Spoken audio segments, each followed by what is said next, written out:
Imagine living your life after 50 and feeling energized and excited about your future.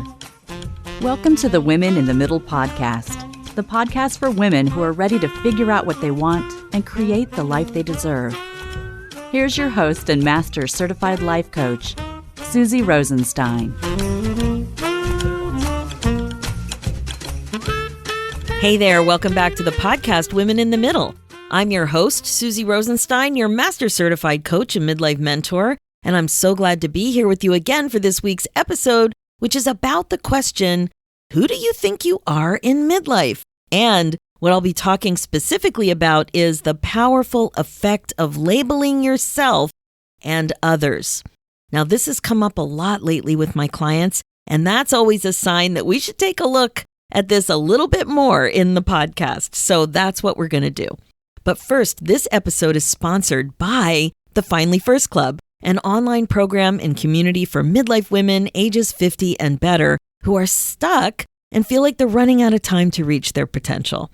Now, is this you? It's so common. Through this program, you work with a master certified life coach, that's me, and learn how to prioritize yourself in a whole new way. You're going to be upgrading every part of your life, your relationships, health, career, and more. You're going to be pursuing your goals with clarity instead of leaving them on the back burner. And you're going to stop doing a bunch of crap that drains your energy and things that don't feel meaningful because you haven't been focusing on your priorities. You're going to figure out how to use your time differently so you are on your agenda, my friend. I call this regret-proofing your life so that in a couple of more decades, you're going to feel like you rocked it, like you had a fabulous life that you were actually excited about. The bottom line is that when you finally put yourself first, you can make sure that you're happier and more fulfilled.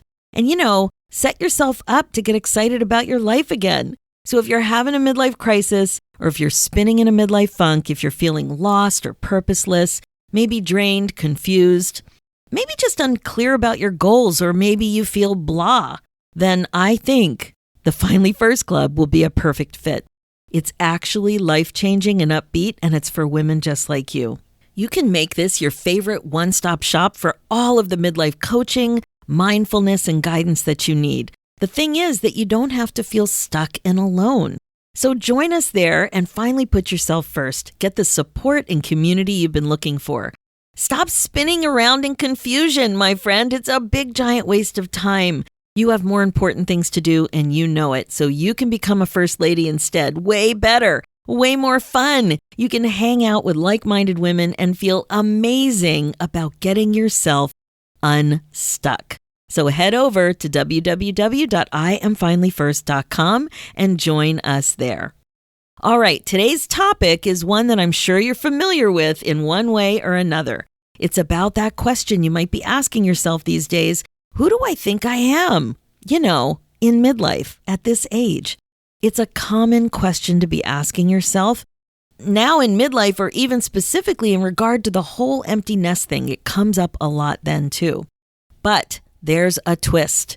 The question is often asked, who am I?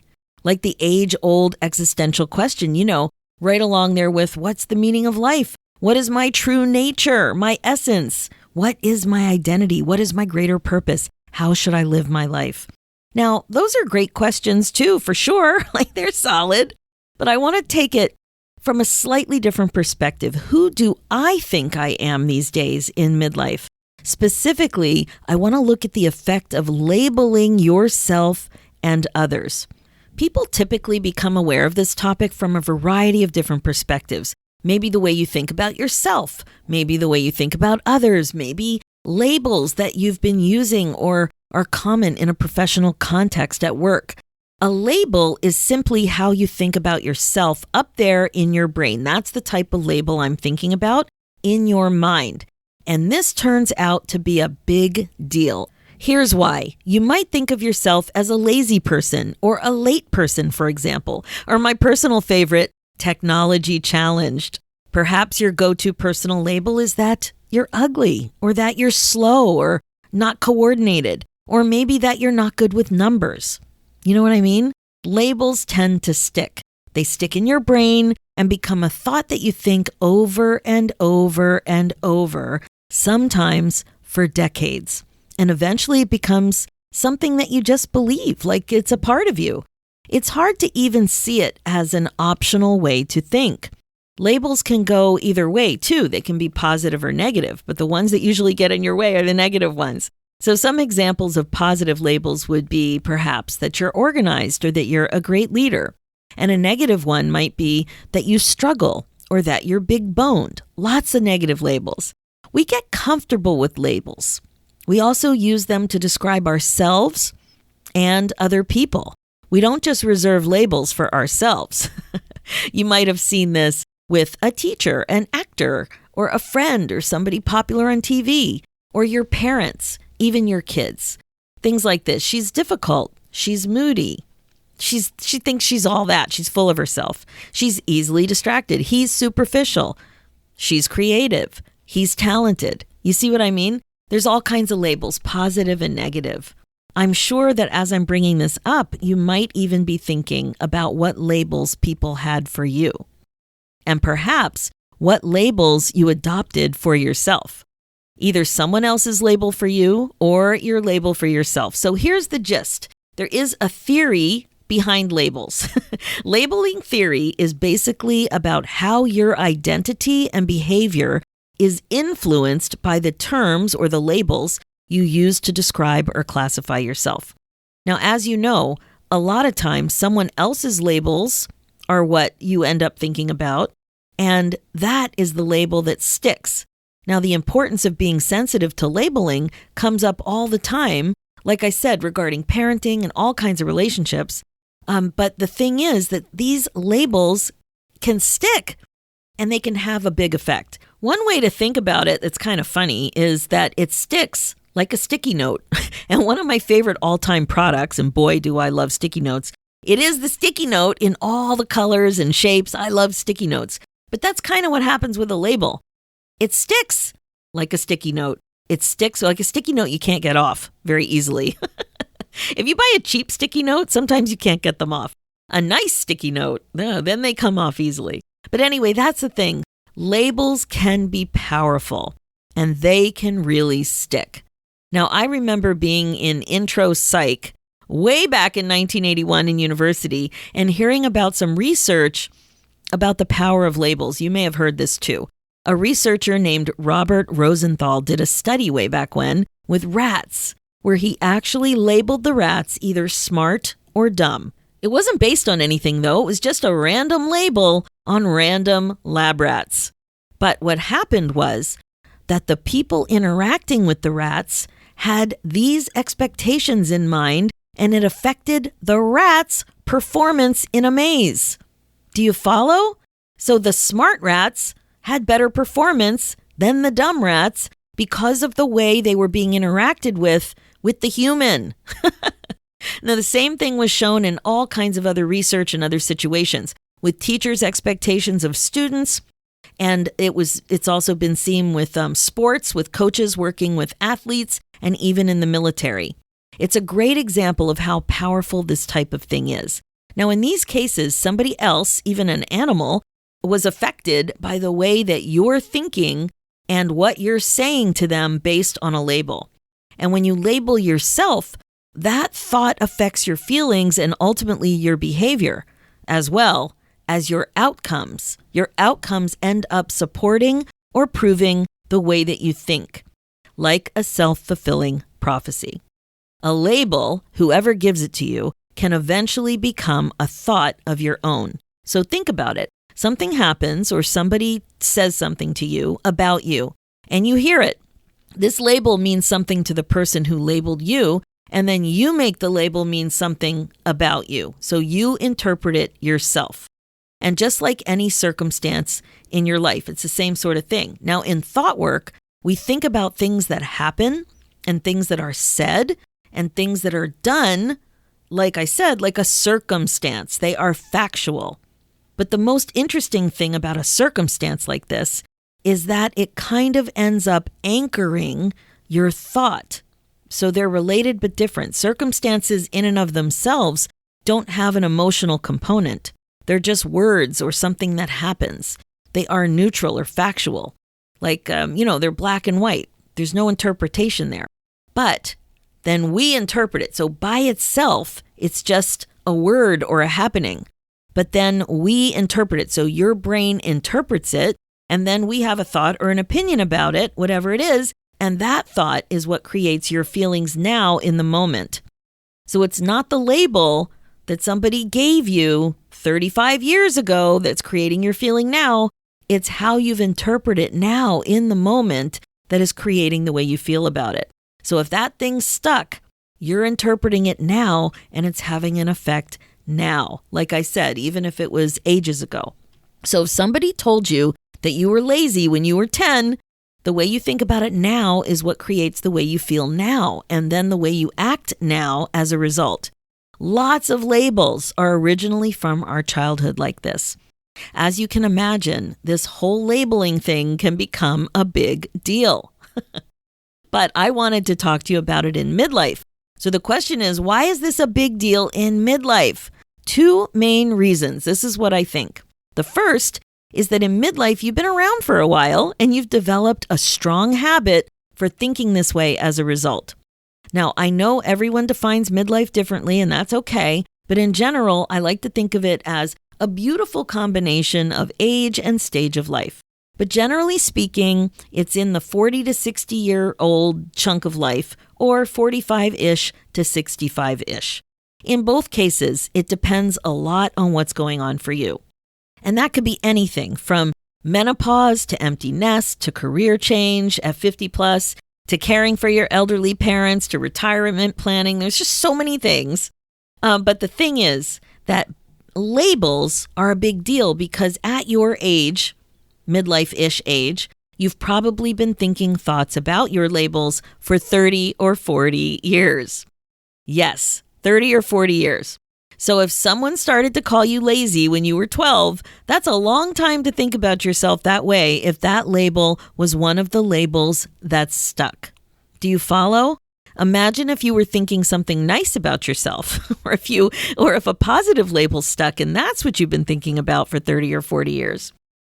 But when it's negative, it's really, really powerful. So I think you're starting to get what I mean. I've had so many clients identify these labels and thoughts related to regret-proofing their lives. Sometimes it's about their dissatisfaction with their career because they didn't do what they really wanted to do, what they were passionate about because a parent or a teacher labeled them and told them that they weren't good at that or it wasn't a good idea because of the label that that person had for them. And then that person would have incorporated that label into their lives as though it was a real thing and started to have thoughts about it and then feelings and ultimately results. Or perhaps it was about their struggle to lose weight and somebody told them early on that they never stick to anything. And then that's the thought that they ended up thinking about themselves for decades because somebody else thought that this person lacked discipline, that kind of thing. Now in midlife, you've been thinking thoughts for a long time. And they have become habits. They feel real. They don't feel optional at all. And when they're not useful, it's imperative to get some clarity on what's going on up there so that you can fix it. Right now, it's a thought error, if you ask me. And you owe this to yourself to understand the power you have to create the life that you want. This is what happens when you learn to think on purpose instead of adopting labels from ages ago. Okay, that's the first thing. Now, the second thing is you now have a sense of time passing by, and you know it's time to take control of your life. Yes, it is big girl panty time. And if you're listening to this podcast, I have a sense that you know you need to learn some skills to help you bust out of a midlife funk of some sort. You can feel it in your bones. You want to grow. You're no longer content. Now, this is also common. You're right. It is a common thing to regret not allowing yourself to be happy, not being more intentional with your life in general. When you get a handle on what's going on up there with the way that you're choosing to think about yourself, you will see that you're not so nice all the time. Mean girl is alive and well. You're just believing stuff willy-nilly. Just because you have a thought about yourself doesn't mean it's true. And now, by focusing on mindfulness skills like understanding the difference between a neutral fact and what you think about it, can start to separate out thoughts and examine them. So that's what you can do. Once you get this straight, that there are things that happen and things that people say, and then there's what you make it mean, what you think about it. Once you're able to do that simple skill, it's simple but complex. It is the main way that people run into trouble when they're trying to do this work. But once you get good at it, separating out your thoughts, you can examine them. You can take a look at them. And that's powerful. You can ask yourself questions about what you're thinking with greater ease because it's like you're watching your thoughts instead of believing every thought that pops in. Instead of imagining your thoughts as part of who you are, you separate yourself out from your thoughts and watch them and ask questions about them and learn to think on purpose. And you know that it's time for you to create your life on purpose instead of just responding to thoughts, opportunities, and experiences. You don't want to be an autopilot. You want to be able to do things on purpose. To think on purpose, to feel on purpose, to act on purpose, and to create your life on purpose. If not now, when? You know this. I know this. And the only thing that separates you from the courage you need to lean into the life that you want is a thought. Let's work on this together, my friend. I am here for you, and you can do this. It starts with asking yourself why more often. Is this true? Why do I believe this? What do I want to believe about myself instead? Really, it's that simple and that complex. One thought at a time. Okay, that's it for this episode. As you know, my focus as a midlife coach is to help you waste less time spinning and feeling stuck. About aging, about labels, about empty nest, about relationships, about your career, about being more compassionate toward yourself, about all of it. It's time to get excited about your intentional life again. Absolutely. Remember, being the queen of your brain domain is the best way to be, and I am here to help. This is what you'll learn when you hire me as your coach. Learning the mindfulness concepts are one thing, but when it comes to applying the concepts, that's when you really benefit from coaching. Make sure to join the Finally First Club. We are waiting for you over there. It's your one-stop home away from home for midlife coaching, community, and connection. You can finally get that fresh perspective that will help you sail into your next chapter with a big smile on your face. So join us now at www.iamfinallyfirst.com. For show notes and links, head over to www.coachwithsusie.com. And to get a copy of my new book, 50 Ways to Celebrate Life After 50, check out Amazon or your favorite online bookseller or go to www.50waystoCelebrate.com. Let's do this, ladies. It's time for you to put yourself first, one thought at a time, and maybe one label. Thanks so much for listening, and I'll talk to you next week.